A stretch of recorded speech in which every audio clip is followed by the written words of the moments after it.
ئەمریکا لەبەرە ئیرۆ پشتی نیڤرۆ لە پێشدادگەهەکان نیویۆرکی ئامادە بە. فەرمانە دەست بەکاربوونا دوو فرقەیەن پێشمەرگەیان وەکا پێنگاوەکێ ji بۆ یەکگرتنا هێزین پێشمەرگەیەن هەرێما کوردستانê têdîtin. û heşt part û layên Kurdan li Amedê Tifaka Azadî û Demokrasiya Kurdan ji bo hilbijartinên meha 5 Gulanê ava kirine.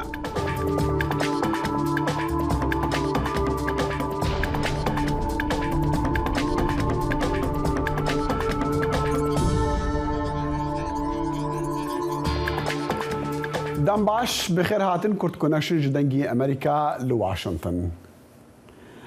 Serokêberî Amerîka Donald Trump duhî êvarî geşta New Yorkê ji bo amade be li dadgehkirina xwe ya dîrokî li wî bajarî. Rewşa ewlehiyê li mezintirîn bajarê Amerîka gelek tund û hişdarî ji xwepêşandan û tundûtîjiyan hatiye dan û piştevanên Donald Trump jî hatine agahdarkirin ku devera menhatin ku dadgeh li wê derê ye ne meydana diyarkirina torrebûna ne cihê xwe da ye. Berî ku ji mala xwe li Florîda برف نیویورکی بفرا وی دی پیامین سر سوشال میدیا خویا تایبت دا ایریش کرا سر دوزگری منهاتن آلوین براگ. پاریزرین ترامپ دی بیژن کو او آماده جبو شری خوی یاسایی لدوزا برتیلا پاری به مبستا به دنکرنا خانمکی وی پیوندی سکسی دگل هبو. دا خویانی پاریزر ترامپ دمکی دایا کو او لدادگاه نیویورکی آماده با. دنگی امریکا پیدا چون کریه لسر پروسه یاسایی وی دوزی. پاریزەری سەرۆکی پێشووی دۆناڵد ترامپ جۆ تاکۆپینە باسی لە مەبەستەکانی کرد کاتێک لە کەناڵی ABC پرسیاری ئەوەی لێکرا کە سەرۆکی پێشوو کە لە کۆتایی هەفتەی ڕابردوودا تۆمەتبار کرا چۆن هەست دەکات سەبارەت بە پرۆسەی دادگاییکردنی داهاتوو. ئەوەی هیوای بۆ دەخوازم ئەوەیە کە بە خێرایی بچینە ژوورەوە و لە کۆتایی ڕۆژەکەدا دەربچین. کارێکی ئاساییە کە ئێمە لە بەردەم دادوەردا ڕاوەستین و دەڵێن تاوانبار نین. وادەیەک دادەنین بۆ تۆمارکردنی پێشنیارەکان و شتەکانی تری لەم بابەتە یان دۆزینەوەکان و بەرەو پێشەوە دەڕۆین. تۆمەتەکان تاکو ئێستا بەنهێنی ماوەتەوە بەڵام پۆسپۆرانی یاسایی دەڵێن دەکرێت جەختی ئەو تۆمەتانە لەسەر گوایە سەختەکردنی تۆمارە بازرگانیەکان بن سەبارەت بە ڕێکەوتنێکی یەکلاکەرەوە لەگەڵ ئەستێرەی پۆرن سۆرمی دانیاس. کۆپینە دەڵێت پێی وایە دۆسیە یاسایەکە لاوازە پاڵنەرێکی سیاسی لە پشتەوەیە کە هەروەها نیگەرانیەکانی ترامپ ناخاتە ڕوو کە دادوەری سەرەکی دۆسیەکە بێلایەن نییە. ئایا من پێم وایە دادوەر لایەنگرا؟ بێگومان نەخێر. چۆن دەتوانم وای پێ بڵم لە کاتێکدا هیچ پەیوەندیەکم لەگەڵ دادوەرەکەدا نەبووە کە ببێتە هۆی ئەوەی باوەڕم بەوە هەبێت کە ئەو بێلایەن نییە. سەرۆکی پێشووی ئەمریکا هەروەها ڕخنەی توندی لە داواکاری گشتی ئەلڤین براگ گرتووە کە تۆمەتەکەی تۆمار کردووە. سایرس ڤانس جونیۆر پارێزەری پێشووی ناوچەی منهاتن لە چاوپێکەوتنێک لە کەناڵی NBC میت دە پرێز داوتی دەکرێت ئەوە کاردانەوەیەکی خراپی بەسەریدا هەبێت. دەستوەردان لە کارەکانی حکوومەت یان بە هەڕەشەیان بە شێوەیەکی تر کاتێک قسەیەکی لەو شێوەیە بکەیت کە بیخەیتە بەردەم دەستەی سوێند خواردن دەتوانێت بیرۆکەی دەستەی سوێند خواردن بگۆڕێت سەبارەت بە سەختی ئەو دۆسیەی کە سەیری دەکەن. بەڵام پێی ناچێت دادوەرێک بتوانێت ترامپ ناچار بکە کە لە بەردەم خەڵکدا قسە لەسەر لێکۆڵینەوە تاوانکاریەکانی ئیستا و تاوانکاریەکانی دیکەی نەکات کە ڕوبەڕووی دەبێتەوە. پارێزەرەکەی لە دۆسیەی بەڵگەنامەنهێنەکان جۆن تراستی بە کەناڵی فاکس نیوزی وت. پێم وایە زۆر قورس دەبێت بۆ دادوەر فەرمانی قەدەغەکردنی باسکردن بەسەر کەسێکدا بسەپێنێت کە خۆی بۆ پۆستی سەرۆکایەتی کاندید دەکات. من باز لەوە دەکەم کە کاریگەری قوڵی لەسەر ئەم وڵاتە دەبێت. پارێزەرانی ترامپ ڕایانگەیاندووە کاربەندانی دەستگای نهێنی لە چوارچێوەی گرتنەبەری ڕەوشێنی توندی ئاسایشی لە دادگا و دەوروبەری لە ڕۆژی سێشەمەدا ئامادە دەبن کاتێک چاوەڕوان دەکرێت سەرۆکی پێشوو پەنجەمۆر و وێنەی بگیرێت پێشەوەی خوێندەوەی وردی ئەو تۆمەتانەی بۆ بکرێت کە ڕوبەڕووی دەبێتەوە. نووسینگەی ترامپ دەڵێت پێشبینی دەکرێت شەوی سێشەممە ترامپ لە کۆشکەکەی لە مار ئەیلاگۆ لێدوان بدات. ئەم پەرسەندنش لە کاتێکدایە کە ترامپ بەر لە هەڵبژاردننی سەرۆکایەتی ساڵی 2024 بانگەشەی هەڵبژاردن دەکات. شایان پاشا بۆ راپۆرتی ڤایرۆنیکا بالدیراس ئیگلیسیاس دانی ئەمریکا واشنگتن. یەکەم جارە سەرۆکێکی ئەمریکا تۆمەتبار بکرێ. جیا لەم کێسەش دۆناڵد ترامپ بەرەو ڕووی سێ کەیسی تری تاوان دەبێتەوە. بەڵام زۆر کەس ڕووداوی ئەمڕۆ وەک ڕۆژێکی مێژووی دەناسێنن. داکتەر سەلاحەدین ئەحمەد پرۆفسۆر لە یونیەن کۆڵج لە شاری نیویۆرک لەگەڵماندایە بۆ زانیاری زیاتر. بەیانی باش دکتۆر سەلاحەدین چی نوێ هەیە لەبارەی تاوانەکانی دژی ترامپ کە دەوترێ 30 تاوانن؟ بەڵێ دیارە ئەو مەسەلەیە دەرچووە کە گوایە 30 تاوان لە لیستی یا 30 تهمەت لە لیستی تهمەتەکانایە لەلایەن دیجێی مانهانتنەوە، بەڵام لە ڕاستیە خۆی بە پێی یاسا نابێ ئەو مەسەلەیە بێ بە تەواوی نهێنی بێ وەکو جاری پێشوش باسمان کرد، هەتاکو ئەو لەحزەی کە تۆمەتبارەکە ئەچێتە بەردەم دادگا دوایەوەی کە ئەچێتە پۆلیس وەکو باستان کرد، هەر لەوێەوە ئەچێتە ژووری دادگا لەوێ تا ئەو کاتە ئەبێ لە زەرفێکی داخراوە بێ هیچ کەسێک جگە لە گراند ژووری نازانێت کە ئەو شتانە چین ئەو تۆمەتانە، بەڵام کاتێتە بەردەم دادگا ئەو کاتە با بڵێن هەڵبژاردەی ئەوەی ئەدرێتێ کە تۆمەتەکانی بۆ بخوێنرێتەوە، بەڵام ئەشێت کە پارێزەرەکەی و بۆ ئاچێت کە بێگومان پارێزەرەکەی بڵێت پێویست ناکە بیخوێنەوە بماندنێ خۆمان ئەیخوێنەوە لە چکە و ئەوەی مێنێتەوە ئەوەیە کە طبعاً خۆی بە تاوانبار نازانێ ئەو مەسەلێشە بێ تۆمار بکرێ، دوای ئیتر قەزەکە ئەکەوێتە با بڵێن سەر پێ بۆ مەسەلەی، بەڵام هەرچیەک لە ژووری دادگا ڕوو بدات ئەوە بە شێوەیەکی پابلیکەوە بۆ نمونە خەڵک. ترامپ و پارێزەرەکانی داوایان کردووە کە کامێرایان نەبن لە ئەمڕۆ دوای سەعات 2 کە دشتە دادگا. بەڵێ خۆی بە شێوەیەکی گشتی عادەت وایە بە پێم وایە لە دادگاکانی نیویۆرکا کە کامیرە ڕێگەن نەدرێتە ژوورۆ، ڕەنگە ئەو مەسەلەی بگۆڕێت چکە شوێن بۆ شوێنە گۆڕێ و دادگا توانێت بڵێت مادامە مەسلەیەکە کە ئەوەندە ئەو پلەیە گرنگە بۆ زۆربەی خەڵک لە ئەمریکا ڕەنگە ڕێگە بدرێ ڕەنگە ڕێگە نەدرێ، بەڵام ئەگەر ڕێگەش نەدرێ هەر کەسێک هەر ئەمریکێک بۆی هەیە بچێتە ژووری دادگاوە لە بەروو بەپێی یاوەی کە لە ژووری دادگا ڕووەدا ئەبێ کراوە بێ، ئەوەشی کە جێگای نەبێتەوە دیسان ئەشێت با بڵێن پەخش بکرێت ئەوەی کە لە ژووری دادگا ڕووەدا بۆ چەند ژوورێکی تری دادگا یان بۆ سنتێک یایی دادگا.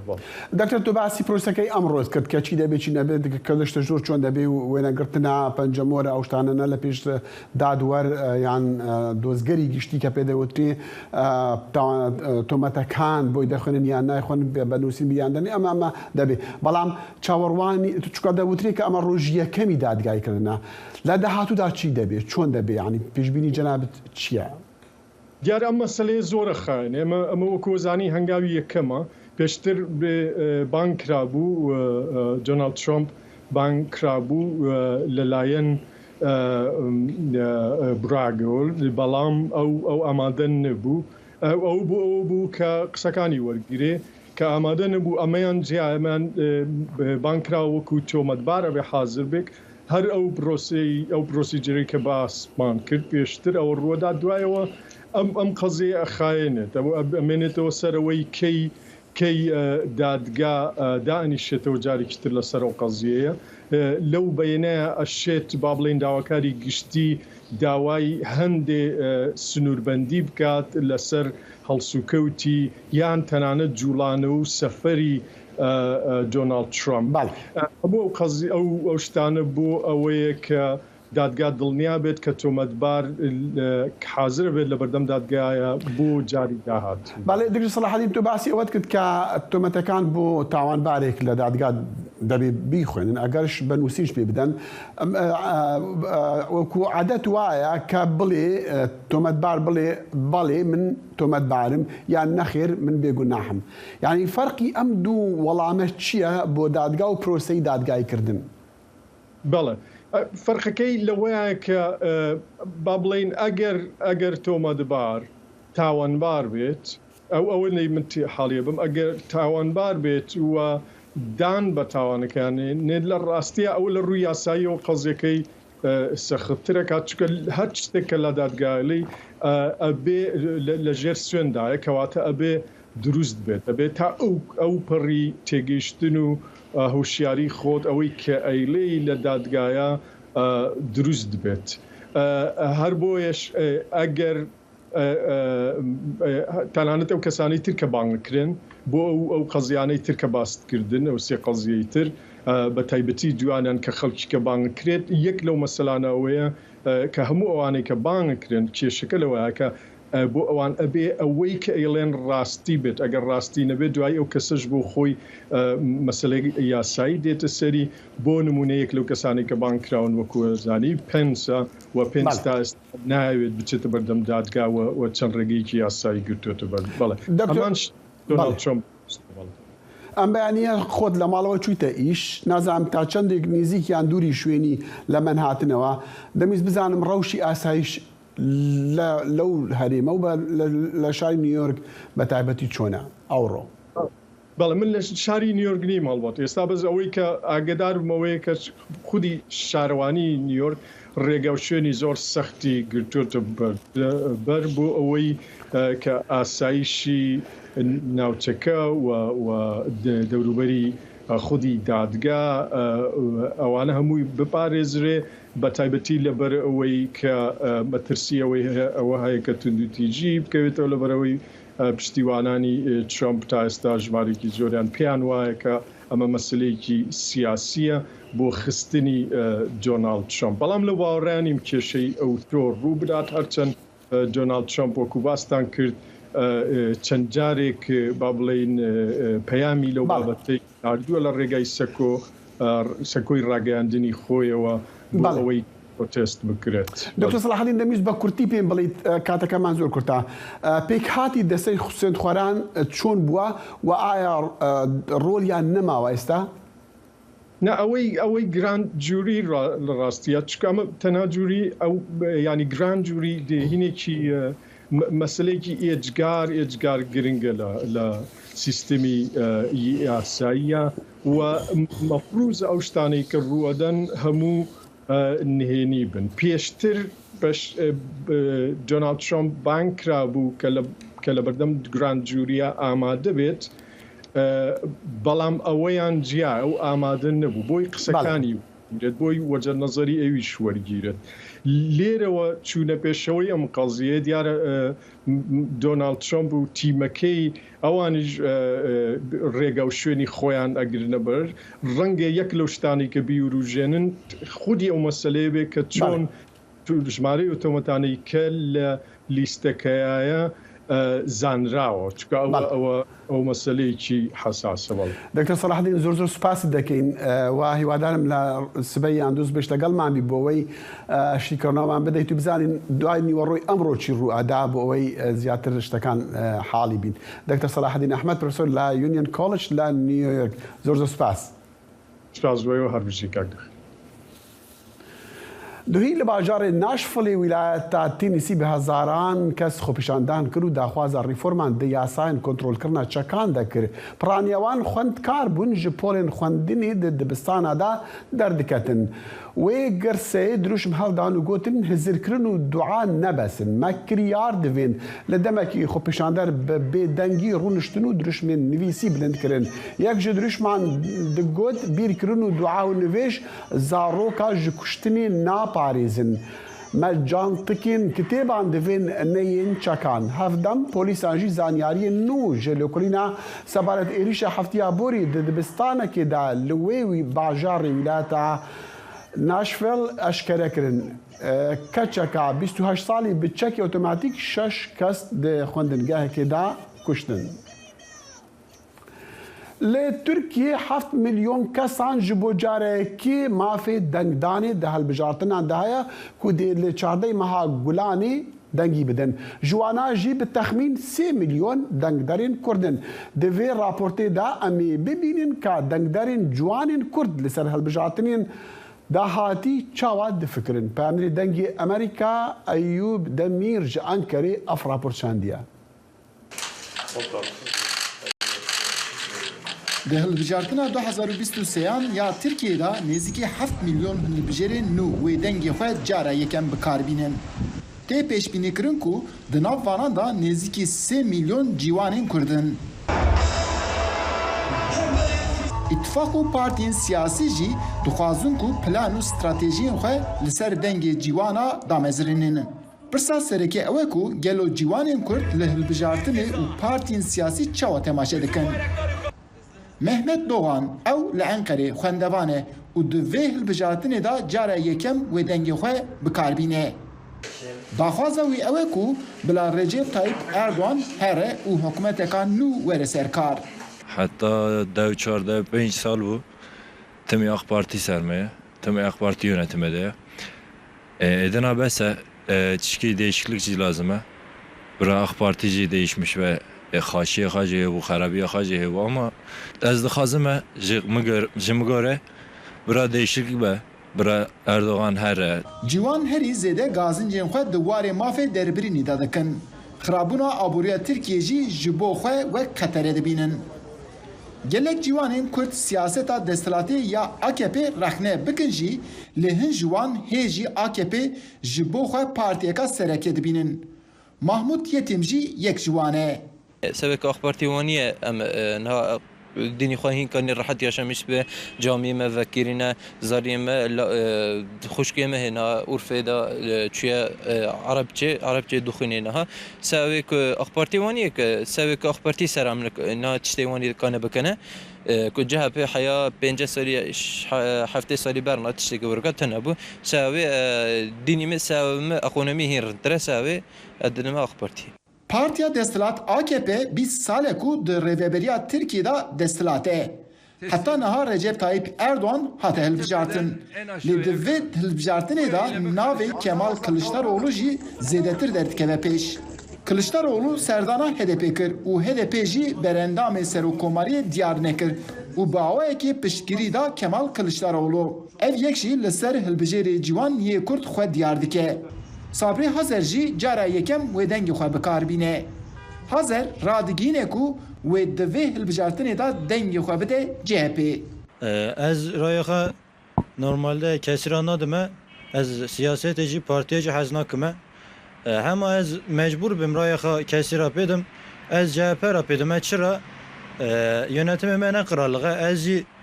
yönetimê me Cumhuriyet e, ez jî ber AK Parti ki mezine CHP mezine ve sebebe ez CHP ra pêdim. Rewşa aborî û demokrasiya Tirkiye herî zêde xwe li ser cîwanan diyar dike. Hin cîwan ji bê şixuliyê, hin jî ji kêm demokrasiyê gazinc dikin.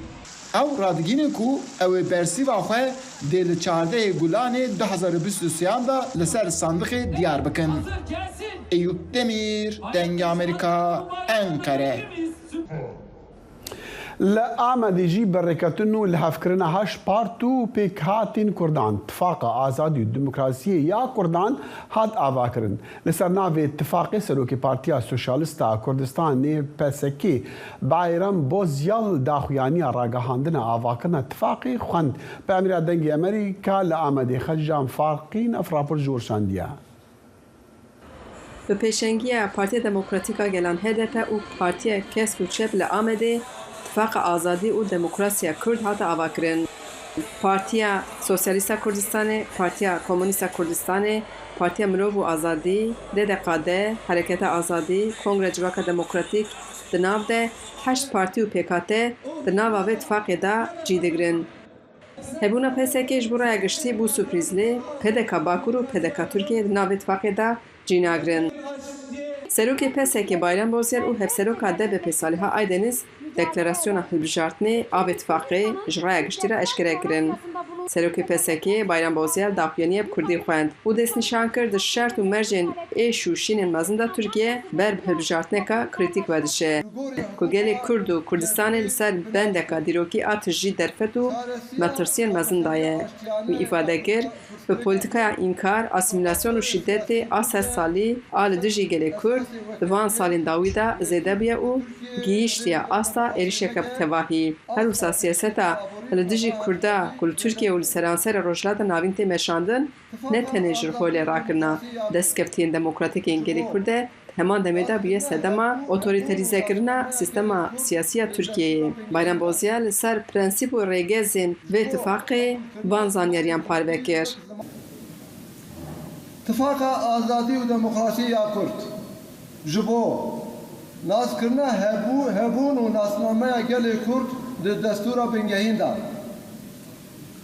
جبو قبول کرنا زمان کردی وک زمان پرورده جبخشه زاروکان حتی زانینگه و لکلک ترکی وک زمان فرمیه دویمین آفراندنا هوداره که دموکراتیک کو کرد با آزادی خود برخستن بکن و دبن ناوی کرد و کردستان دا خود ifade بکن جبو ناس کرنا ستاتوی که گلی کرد و کردستان خود ریوه ببه اتفاق آزادی و دموکراسی کردستان دا حتی ifade کرن کرد به یکیتی بسر کبن و به یکیتی دکارن آزاد ببن. هفسروکا پارتیا کسک و چپ چیدم کلوچکن اچار بشکش گوتر آخوا بزازاکی کرد. ناسره سره 2020 تهرینه ده تنه بارما گرانو تنه کارمازافو بو هاتانکا پرودایسما خبردایسما چطور برسکر نرا تپیاکی هنگمه هفسروکی HDP میتا سانجار جی اتفاق پیروز کرد و گوت اتفاق نه تنش بو هلبجارتنه اف جبو اباکرنا پاشروجا جیانا کفپاره و جبو یکیتیان نتوا کرد قناحکا گرینگه نونرین پارتین دناوا و اتفاق داشی جبوی و روشی حزرونرین خواه و ها آنین زمان ایش هم بر ناسامامه جبر و یکی چخوا پارتی چخوا سازی چخوا جزاتی جی هبن تشتی که هم پار بدکن زمانه تشتی هم پار بدکن دیروگامه چاندامه بوی که هم اردوان باز چلی و سیستم را یا یک پرست نیجاز پرست را ببین برسید جبر و یکی روژا دیروگیه یان امه بیک نمیسر کبن یان امه تکره ما باری خود گران کریه دلی زانین دانه لی امه باتفاقا و به همکاری جبن بی باری جیدر کبن جاوریه جنونر و سروکین وان پارتین خود نو اتفاق دا جی دگرن وکی نامزدین پارلمانتری ورن دست نشان کرن. خجیجان فارقین پنگ امریکا آمد. نهاجی بریز بایرام بوزیل سروکی پارتیا سوشالیستا کردستان نی بمره یا بریز بایرام گل کی سپاس جبو دمی و اون وی اتفاقی چندی گرینگ دی بینن چندی وی بریار دربه جبو کو انجام هالبجاتنا دقازان جودا درکبه گلک سپاس کم جبو مازوانیا و بله ترکیه و کردستان جی بگشتی پیواجوی که خانواده که دجوار و دیروکی لازر باستن دوان شات و مرجان دا ترکیه بر به هلبجاتنه و چچه و شاده گلانه دا گل و ورد صندوق و دنگی خوبا بجه نوها رژیم حکمتا کولوچریه سیاست آخوه همه مرد کاری بیجه کو به تبایی لسر دجه کردیتیه لسر اینکار و پرچون آواکریه و او 4-5 سال داوی گلیک خساره بله باشا بریز بوزیل ام دزانن کو افلانی دموکراتیک دی بله دنگی تهنی خاطر برین که بایرم دیار اسکایپی که بینم هات برین پیوندی نقل که باشه بیدارم اگر باش با شماره بیجن ام بحثی ام بحثي هالبجاتنا دكم تايبت جي اتفاق آزادي وديمقراطية كو هاش لانين سياسيين كردان لآمده بيك إنايا جبو آمده كاريا جبو هالبجاتنا وكاني تشاواوي دنگي خو بدن امي هاول بدن جارك ديكو بريز بايرم بوزيل فقرت بمرة جبو ام بزاين كاني قرنقيا فيها اتفاقي تشيا وامي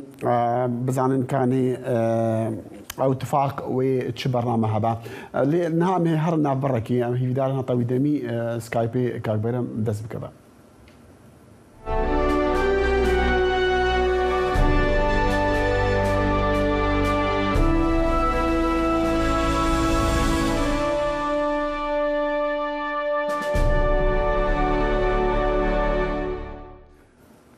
فەرمانی وەزاری بۆ دەست بەکاربوونی دوو فرقەی وەزارەتی پێشمەرگەی هەرێم دەرچووە کاربەدەستانی پێشمەرگەش ئاشکرا دەکەن کە ئەمە هەوڵێکە بۆ یەکگرتنەوەی ڕێخستنەوەی هێزەکانی 78 پێشمەرگەی پارتی و یەکێتی لەلایەن نوێنەران و کاربەدەستانی وڵاتە جیاجیەکانەوە بەردەوام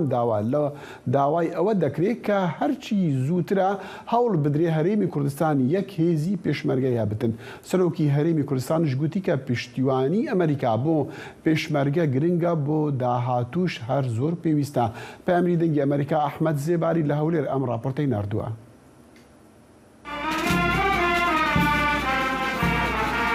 فەرمانی وەزاری بۆ دەست بەکاربوونی دوو فیرقەی وەزارەتی پێشمەرگە دەرچوو. سەرۆکی هەرێمی کوردستان و فەرماندەی گشتی هێزەکانی هاوپەیمانان لە عێراق و سووریا و ڕاوێژکار و نێردەی وڵاتانی دەرەوە لەم ڕێوڕەسمەدا بەشداریان هەبوو. ڕاگەیاندنی ئەم دوو فەرقە هاوبەشە بەشێکە لە پرۆسەی یەکخستن و ڕێکخستنەوەی پێشمەرگە لە هەیکەلیەتێکی سەردەمیانەدا. یەکێکە لە ئامانجەکانی سەرۆکایەتی هەرێمی کوردستان و بەشێکی هەرە گرنگە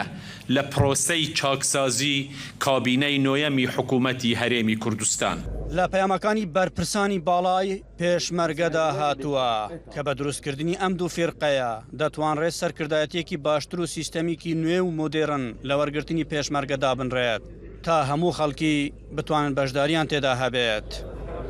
تالیباتەکە خۆمان هەنگاو بانگا و لەگەڵی ئەڕۆین و ئەگەر ڕێگدەیەکی هەبێ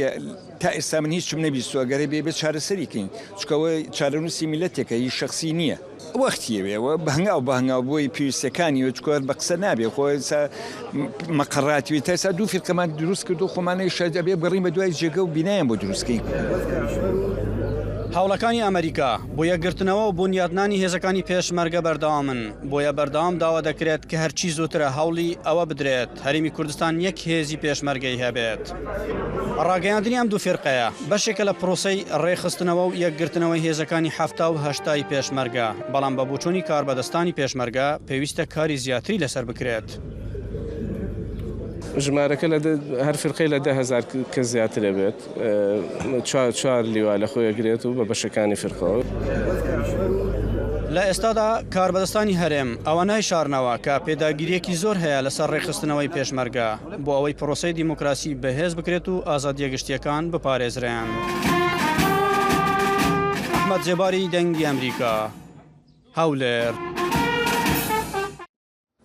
ئەم ڤەگەڕن جەم میوانیخوا بایرەم بۆزیێڵک و بەرین هات بەمەڕە بوو سکایپاوی هات بڕین مخابن کەکی بایرەم دیسان سپاس بۆ دەمێتە مخابن سکایپ هات برین ئەمە دەخواست ئەم بەحسی گرنگیە vê اتفاقا هاتی دا ئاواکردن ئیرۆ لە ئامەدی ji هەشت لایەنین سیاسیین کوردان ji بۆ هەڵبژارتن و بەرنامین هەڵبژارتنان چەندێ ئەو گرنگە و چەندێ ئون وە هیڤیل سەر وێ دانیە.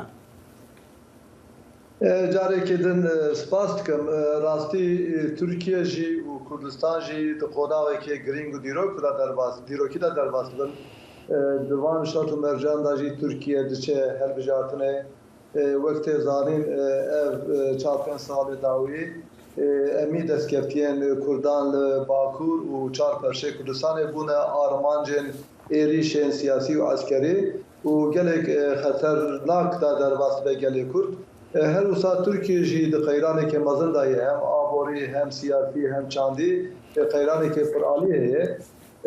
û niha Tirkiye lêgerînek heye bo guhatinek hêviyek heye bo nermayiyek ji bo demokratîkbûna Tirkiye niha Kurd jî aktorekê şerekene divê helbijartinê da bi dengê xwe û bi dafazê xwe em Kurd ji vê aliyê tefaqa me giring e ku em hatine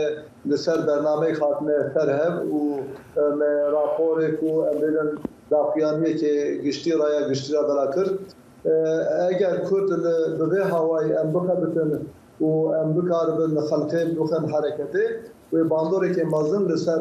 encamên hilbijartinê hebe û taybetî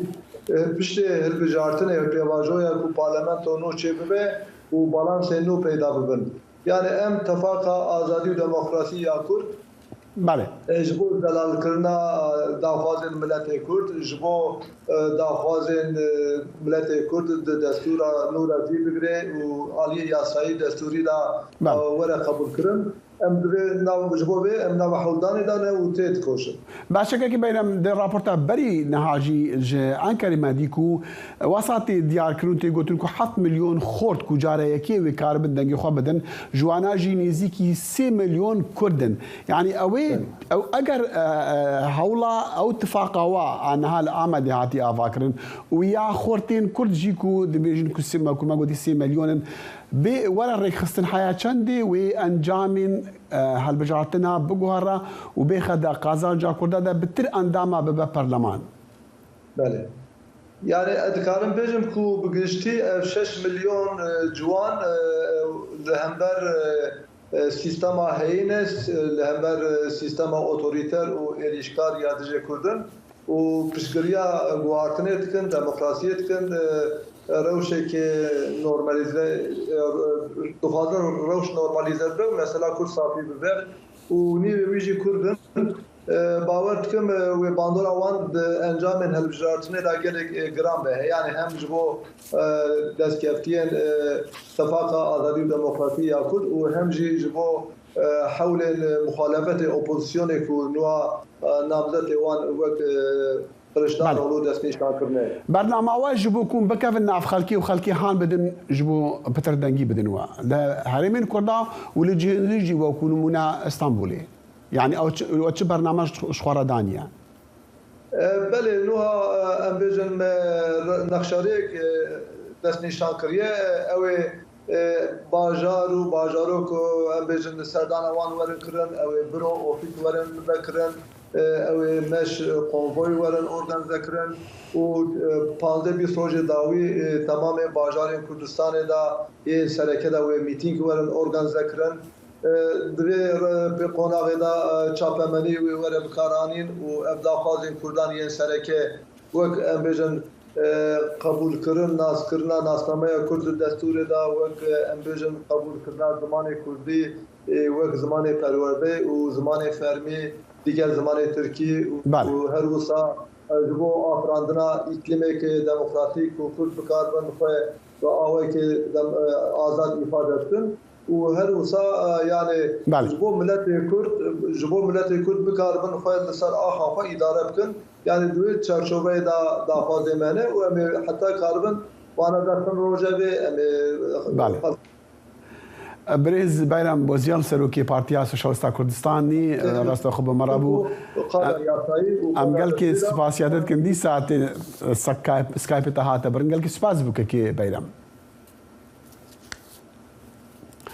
كار بدستن عراقي قدنا اجانسا رويترز كو حكومه فدراليه عراقي وحكومه هرم كردستان عراقي غاشنا ريكاتنا كداوي جبو سر جنود سبيكرنا وهنارتنا نفط هرم ايرو سي شموي كار بدستن حكومه عراقي قوتن كو بغداد دا خوازا فرمي دا تركيا جبو سر جنو دسبيكرنا وفروتنا نفط دبورين بر بندري جهان تركيا راديچن راغرتنا فروتنا نفط هرم بو صدمي بلند بونا بهاي حتى $80 جبو هر برميل لكي لحفتي عبوري او بوري روجانه 450,000 برميل نفط جي كردستاني ودگو هزم لهرما کردستانی چاوا پیشوازی لوان پیامان یان پیام سرجنو فروتنا نفط تکرن پشتی مرکرنا حلبت رکاتنا به آمد رکاتنا که لبغداد به آمد بونا سرک وزیر عراقی و سرک وزیر هرما کردستان عراقی جی دکتر حجار بشیر سعدون مامستال کلیج زانستین سیاسی لزانکویا دهوکی نهار استوخاج دهوکی بمرایا دکتر قال که سپاش بوده میوا یعنی الهریمه چاوا پیشوازی لوی دنگوباس ایرو هات کرن طبيعي يعني بالسلوش كان سياسي ودبيجن politics is war without bloodshed سياسة شرع بس بي خوي ريشتر هر شعبي بارتين دا صلاة بيجن سركفتنا وبارتين اوبوزيسيون جيدي بيجن شكستنا كان مظنة بس صلاة 2003 ورا يعني بمحدديا بيجين لصلاة 2000 هشتي تقريبا أبكيشة دنبرا هريم كردستاني كتر روجبه بيدابو لوان صالات هريم دار نهي یاسا نفت و غازا خود دریخه سال 2000 و کنترکت امضا کردن دگل زور کمپانی جهانه دست به بکش دین او و گل الانرژی و خلق کدی سال 2014 هریما کردستان دست به نارتنا نفت و غازه کرد و الپشتی بله بله از امریکین یعنی نها پیام ایرو چاهات پیشوازی کردن دکتر اگر تو بیجی بکرتی چگو دخوازم پرساشته بکم تو بیجی هناك لان ده صلاة دی بیجنی بسر کفتنا لان اپسیون دی بیجی شکستنا تو چی بیجی از بیجم سرکفتنا که زور باشه بو هریما کردستان تایبت بو کابینا نهی یا کابینا سرگوزیران که مسئول بارزانی کشیای برای کفتنه که دیگر حکومت عراقی بکن چکی بری نو که مگه جارا دارستاندن گل احزاب شیعی کریه دستالدار شیعی کریه کتلت پارلمانی شیعی کریه کو او رکفتنه پرانیا وان شکستن اینایا لوقت باشا دكتور جيان مادام تعرف بابتا بروجان هالشدنا بابتي من سركه بولد از خازم بيجم يعني ما قلت بيجي كو افا سركفتنا كا أفاوي معناه ده تعرفنا تكو سياسة 10 صالد بوري يا هريما كردستاني وفروتنا نفتها مو خالد بو تشوكا نها أفراستا معناه بري خالد بو تشوكو ديجي تشتنهاتي كرن بو استناجا مسرقتين دكتور دايا يعني دستور عراقي ترجمة جدا بو هاتي كرن أما وكي سياستك استراتيجي هريما كردستان خوازيار هندي بيا ما في الدستوريات خو كل دستور العراقي ده هاتيش اسباندن وان ما فا بكار بينيد هريما كردستاني تجربه 100 ساله يه بزاف رزقاري خازيه كردي العراقي قشت وي باريه لازم كنترول سر نفتا خو حبيت بشت ما بس نوكا كنترول نعم الدكتور هاجار يعني حمو اف تشتري بوي اف كيشا درست بوي بتايبتي جي بشتي بريار اوي دادغها كل باريس بريار دايا ناب جيوانيه كو برياروان ديارو اشكربو وتركيا بيغرتني بيدكا عراق بيدكو هريم جي بيغرتني بيدكا يعني ما بس ابا نب حزا كردان بو واگر او با معناته او کو نها و باش هریمی د صلات نابل صرف روتنا نفتاخوا از بالعكس بيشان ده فكرم از بيجم هريما كردستان ده صلات هريما كردستان ده صلات عراقيه تازه حكومه تركيا حتى اكاتيا اوروبا والولايات المتحده امريكا حميل سرخد بينا سر مساله همه آگاهداری به مساله میه و اوان رک خوشگیریه و بریار دادگاه پاریس در بکویتر اجبری لاین نفخوی عراقی لاین که اقلیمی لاین که دولی های لاین دولی حقیقت از باور که لاین سرکی بویه لاین نفت دولتی که عالی هر تو پار دانه با گشتن برای کفتنه چون که اجبار گریدان مثلا امریکا روسيا ايكاتيا اوروبا بله بس نبحث هريما كردستاني بو نبحث هذا صلاة دار نحز هريما كردستاني بو دكتور از خازم في بابتي هطار ديك بقورم افدي ببا سدمي هنديكو كيشين هريما كردستان لقل بغداد شهر سر ببنو بتاع بدجي مثلا ريكفتني توان ابوري و او كيشين دالا قانديه دني برا هدول انا ده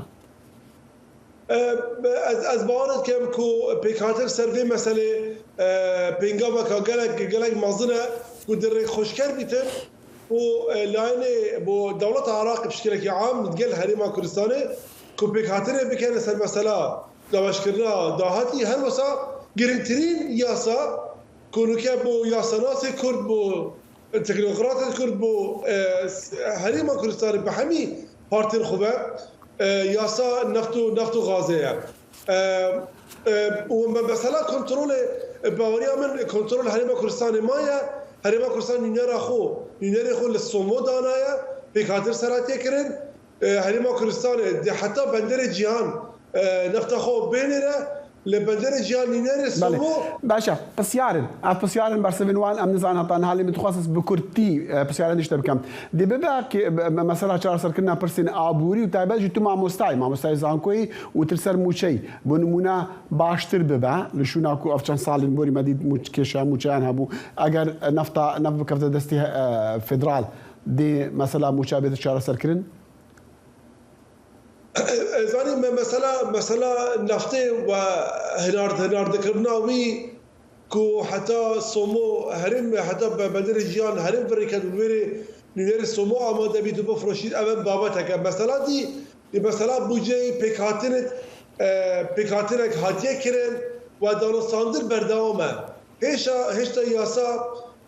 دابشكرنا دهات عراقي يعني بس دكتور جان دا خاصه اللي بريد كي مختم قال لك ما عهد بابات قال لك بك فقري داي بنو حكومه يجي باشكراي لبغداد قلت نفط الرادسنا كان دهات نفط الرادسنا كان مثلا ديج مو شيء تبرين قال لك سباج بده متاع مدو خاص ام بترد لسر في باباتي باخفن لما خابن هند دم دليفي دما دكتور هجار بشير سعدون مع مستوى الكوليج زانستين سياسي لزعم كويا دهوكي قال لك سباس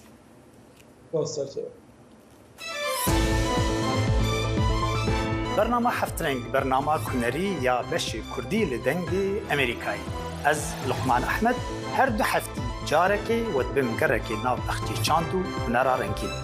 بمرانه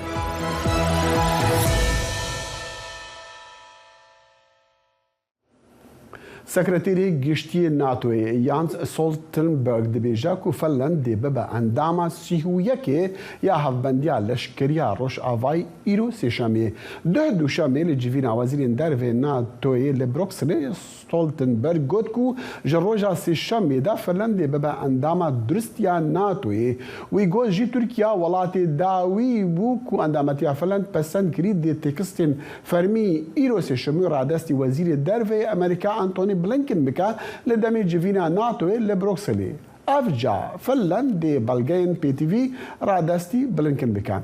افجا دبيرا الاي فنلندي دي ديغال الاين ولاتين دين اندام الناتو ورا بلندكرين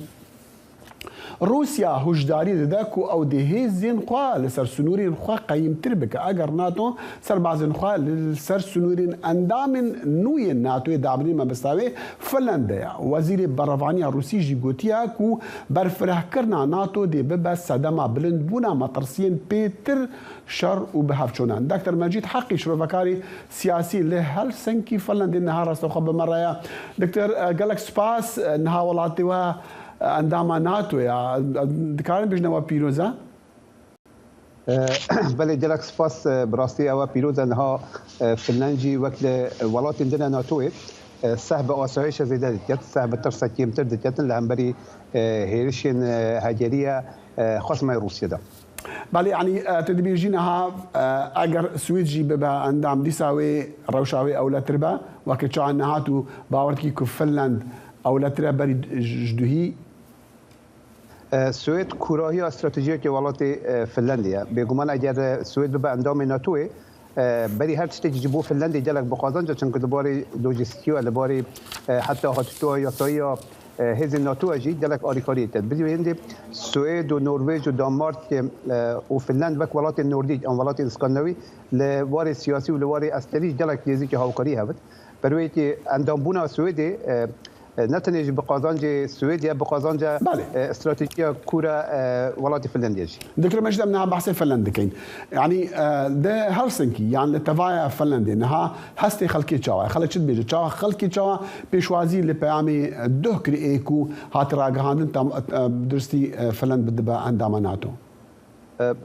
اجل زي بدم صالتي وزورم صالتي بري ودم بري كشار داس بيتد صدي بيس لخلتي فنلندي اوريجيري ناتو بود دروجا بشتيكو هيرشا روسيا جبوسر اوكرانيا داس بيبو صدي هشتي لخلتي اوريجيري ويتي بو برلمان فنلندي دما كو دنگ داتني هش كسا دنگ ندا يعني صدونا دو كسا دنج اريني داجبو اندابونا ناتو برويتي بقول او نوتشا بقول او روبرسيون كو هي خل جلك يخش بويتي كو اندامتیا ناتو یا فنلند سرانجام جهشت آرمانجا خود برکم نها حسا آسایش خلقی لهمبری امبیجن هرچی مازن کو روسیا بیتن حسا آسایش خلقی زیادتر هد برکو حسا تن بگور آرتیکل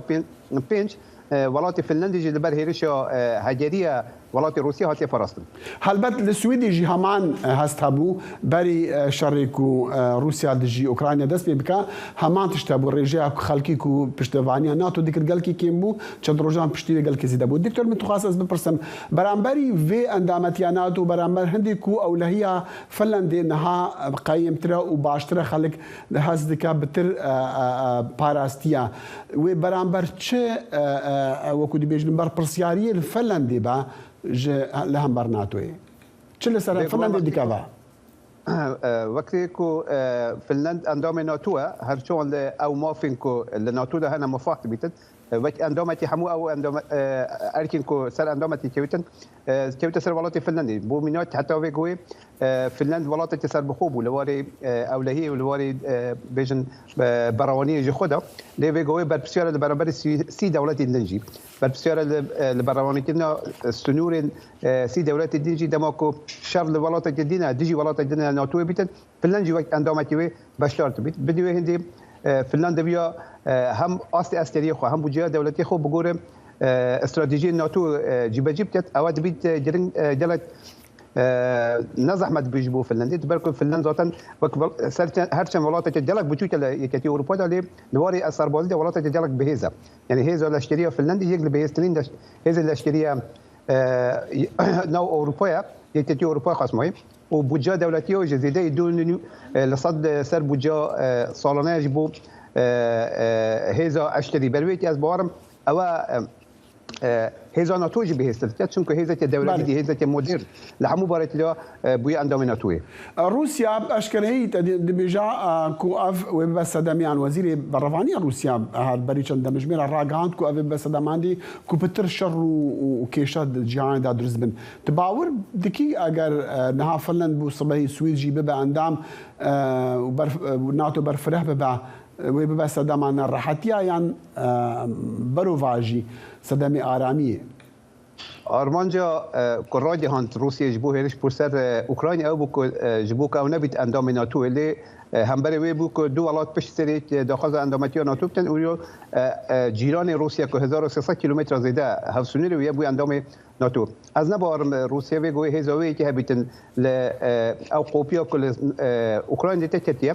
بهتن بخاطر الشرع لسنورة ديجي وكتوا دبركو از باورم روسيا بيجو دو جرا دي هزيتن كو بخاطر الشرع بلو وكتا بيجومان هرشات ديتت او هرشات زورت براني از باورم جبو زورت خورج دي بروباغندا نو خويا دبركو بيجو روشه ابوريا روسيا جي روشه كنت جوان برچاونيا كو بكاريتن روسيا تبلو هر جديد تبيجي تركيا عندما كوبتني عندما دجي عندما تيا سويديا وكشروفكاركي سياسي تو اگهداري في روشي و عندما تيا سويدي جي پسند بكا يانجي البندا هندي ببينا كانجام من هالبجاتنا لتركيا بچابن نو بريال لسري بيدان بهز رامن درن يازو روس تركيا بي اواكيت يعني دي اندامتيا سويدي جي اريني بتاع دبركو بيجو السويدي ياسا جمعيتنا ياسا ديجي تيروريزم تيتا تازه كرت بلي ويكي الباري وكل بيجن مثلا بو اردوغان مثلا بقول ما كردان ناموسی بو او دخواست آخفنا بيت جي برويتي از بيجن پشت پرده وی هاتنه پیکاتنه چاتی تنکو پشتی چند هفتی آن چند ماه دا که اندامتیا فنلندی لناتو هات اریترن بيجن سراء ويدي بجيت سراء سويدي بجيت بيجوان دبركو بيجوي از بيجن پارلمان ترکیه تعطیلی داد تعطیل یا بشو هالبجارتنا دوا بلکه او اندامتی اریتنو بیشتر پشتی هالبجارتنا دکتر مجید حقی شرفکاری سیاسی لهر سنگی فنلندی بمرابو گل کی سپاس باش بەپێی میدیاکانی فەرمی بەرەبانی ئەمڕۆ سێشەمە ئیسرائیل هێرشی ئاسمانی بۆ سەر ناوچەکانی باشوور دیمەشقی پایتەختی سووریا ئەنجامداوە و هەندێک زیانی مادی لێکەوتووە. دانیشتوانی دیمەشق ڕایانگاندووە کە دەنگی تەقینەوەی بەهێز لە پایتەخت و دەوروبەری باشووری ئەو وڵاتە بیستراوە لە کاتێکدا تەلەڤیزیۆنی دەوڵەتی سووریا بەڵاوی کردووە کە هێزی بەرگری ئاسمانی وڵاتەکە ڕوبەڕووی دەستدرێژی ئیسرائیل بووە بەرپرسێکی سەربازی کە ناوی نەهێنراوە باسی هیچ زیانێکی گیانی نەکردووە و ڕاگەاندووە کە تەنها زیانی مادی هەبووە دوای ئەوەی کە بنکەیەکی سەربازی لە باشووری پایتەخت بووە بە ئامانجی هێرشی ئیسرائیل. وطبعا افطاري لميرجهنا عربستان السعودي جي صار 1960 ورا بويا عدد ايلو اف فيديو لبرج بارك لدبي جهايمك وخالك لهف جفيانا لدميكو او طبتي هافتن وكو نشانك جبو عندكو او خلكي بروجي افطاري بكن اف ديمن جي دبي دقهن ما للدمي افطاري خلق بري خددا طوبا افطاري اف عادتك كان صاله اللي قالك ولاطان هالبت هيا لصالين 1960 لدبي دسبيك اليوم بهي في عدم خوش شطا برنامج الصبي ياكل كونكشن هر شاد وبختور بنو خدا حافظ